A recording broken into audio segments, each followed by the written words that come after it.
पंतप्रधान नरेंद्र मोदी यांच्या हस्ते नवी मुंबई आंतरराष्ट्रीय विमानतळाचं उद्घाटन। राज्यपाल, मुख्यमंत्री, उपमुख्यमंत्र्यांच्या उपस्थितीत उद्घाटन। पंतप्रधानांनी विमानतळाची पाहणी केली। विमानतळावर उपस्थित दिव्यांग नागरिकांशी पंतप्रधानांनी साधला संवाद। पंतप्रधान नरेंद्र मोदी यांचा गौतम अदानींच्या हस्ते सन्मान। देशातील पहिल्या विमानाची प्रतिकृती, पंतप्रधानांना भेट। पंतप्रधानांच्या हस्ते मेट्रो 3च्या अंतिम टप्प्याचं उद्घाटन। मेट्रो उद्यापासून मुंबईकरांच्या सेवेत। पंतप्रधानांच्या हस्ते मुंबई वन ॲपचं उद्घाटन। ॲपवरून 11 सार्वजनिक वाहतूक प्रणालींचं तिकीट काढता येणार। नवी मुंबई विमानतळ संस्कृती आणि समृद्धीचं प्रतीक। विमानतळामुळे शेतकऱ्यांना जागतिक बाजारपेठेशी जोडण्यासाठी मदत होणार, पंतप्रधानांचं वक्तव्य। विमानतळामुळे या भागात गुंतवणूक वाढेल। विमानाची तिकीट स्वस्तात मिळण्यासाठी उड्डाण योजना, पंतप्रधानांचं वक्तव्य। काही लोकांनी घोटाळे करून विकासात अडथळे आणले, पंतप्रधानांचा विरोधकांवर निशाणा। मुख्यमंत्र्यांकडून पंतप्रधानांचं मुंबईत स्वागत। आजचा दिवस स्वप्नपूर्तीचा, मुख्यमंत्र्यांचं वक्तव्य। विमानतळाची संकल्पना 90च्या दशकातील डिसेंबरपासून विमानतळावरून वाहतूक सुरू होणार, मुख्यमंत्र्यांची माहिती। प्रत्येक वेळी केंद्र सरकार राज्याच्या पाठीशी राहतं, पंतप्रधानांनी पहिल्या बैठकीत 7 NOC दिले, मुख्यमंत्र्यांची माहिती। मुंबईकरांसह राज्यातील जनतेच्या वतीनं अजित पवारांनी पंतप्रधानांचे मानले आभार। नवी मुंबई विमानतळामुळे देशाच्या आर्थिक विकासाला दिशा मिळणार। विमानतळासाठी केंद्र सरकार आणि पंतप्रधान ठामपणे सरकारच्या पाठीशी उभं राहिलं, अजित पवारांचं वक्तव्य। विमानतळामुळे नागरिकांचा प्रवास सोयीस्कर होणार, तसेच मोठ्या प्रमाणावर रोजगार निर्मिती होणार, अजित पवारांचं वक्तव्य। पंतप्रधानांच्या नेतृत्वाखाली केंद्र सरकार नेहमीच शेतकऱ्यांच्या पाठीशी उभं राहिलं, एकनाथ शिंदेंचं वक्तव्य। राज्याचा वेगाने विकास सुरू, आगामी निवडणुकीत महायुतीचाच विजय होणार, उपमुख्यमंत्री एकनाथ शिंदेंचा विश्वास। पंतप्रधान मोदींनी राजभवनमध्ये बोलावली बैठक। मुंबईतील भाजप आमदार खासदारांसोबत साधणार संवाद। केंद्रीय गृहमंत्री अमित शहांनी ईमेल आयडीत केला बदल। जीमेलला बगल देत जोहोला बड्या नेत्यांची वाढती पसंती। सांगोल्यात शेकापला धक्का, बाळासाहेब एरंडेंसह शेकडो कार्यकर्ते भाजपात जाणार। पक्ष सोडून गेलेल्यांना पुन्हा पक्षात प्रवेश नाही, रतनबाई देशमुखांचा इशारा। उद्योगमंत्री उदय सामंत 2 दिवस जर्मनी दौऱ्यावर। उद्या उद्योग विभागाच्या बैठकांना राहणार हजर। महाराष्ट्र मंडळ बैठकीला करणार मार्गदर्शन। खासदार वर्षा गायकवाड यांनी कूपर हॉस्पिटलला भेट देऊन परिस्थितीचा घेतला आढावा। शाळांप्रमाणे सरकारला रुग्णालयांचं देखील खासगीकरण करायचंय, वर्षा गायकवाडांची टीका। 2.5 वर्षांपासून आमची लढाई सुरू, शिवसेना आणि राष्ट्रवादी दोघांवरती अन्याय झाला, खासदार सुप्रिया सुळेंचं वक्तव्य। सरन्यायाधीशांचा अपमान सहन करणार नाही, सरन्यायाधीशांचा अपमान करणाऱ्यांविरोधात लढणार, सुप्रिया सुळेंचं वक्तव्य। बीड कारागृहात अनेक महिन्यापासून हत्या, पुणे आणि बीड जिल्ह्यातील गुन्ह्यांच्या प्रमाणात वाढ, हे अतिशय चिंताजनक, सुप्रिया सुळेंचं वक्तव्य।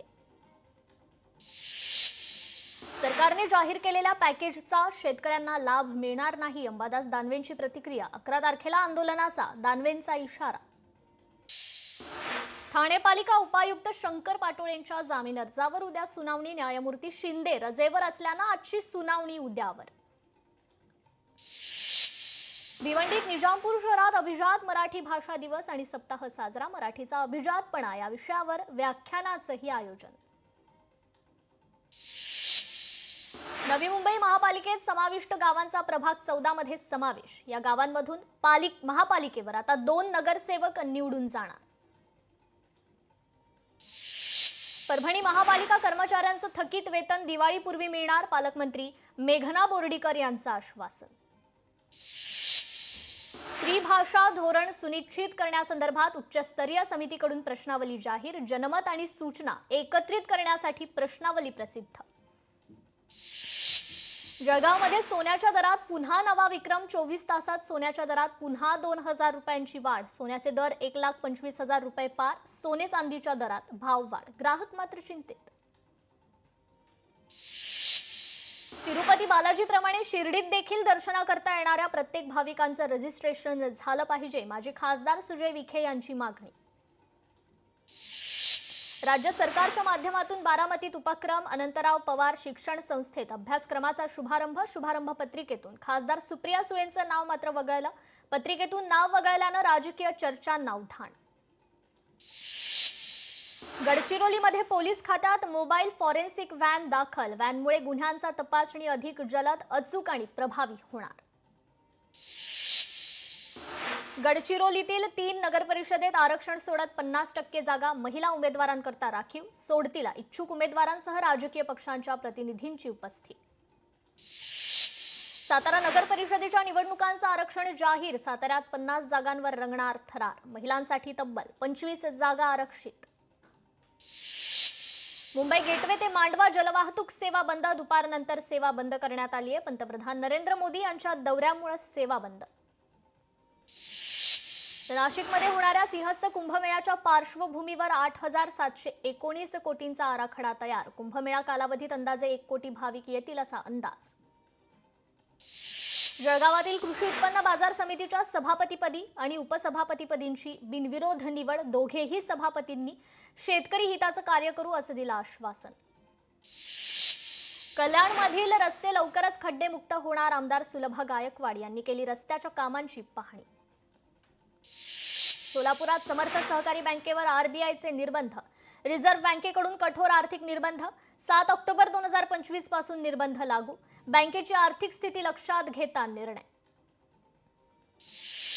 नवी मुंबईत आज अवजड वाहनांना बंदी, सकाळी 6 ते रात्री 10 या वेळेत अवजड वाहनांना बंदी, नवी मुंबई विमानतळाच्या उद्घाटनामुळे बंदी, वाहतूक पोलिसांचा मोठा निर्णय.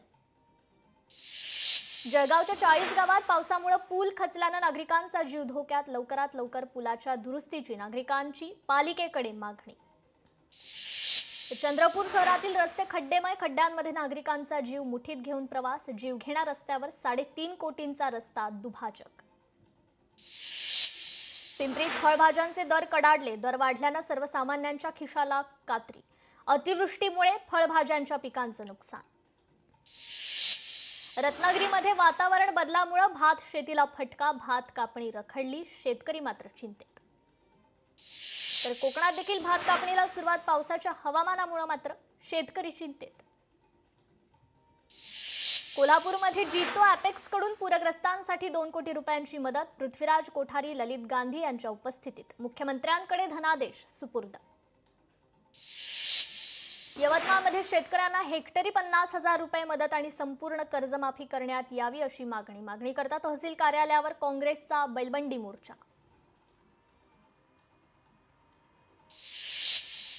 या सर्व बातम्यांसह गाव टू ग्लोबल मध्ये वेळ झाले इथेच थांबण्याची. नमस्कार.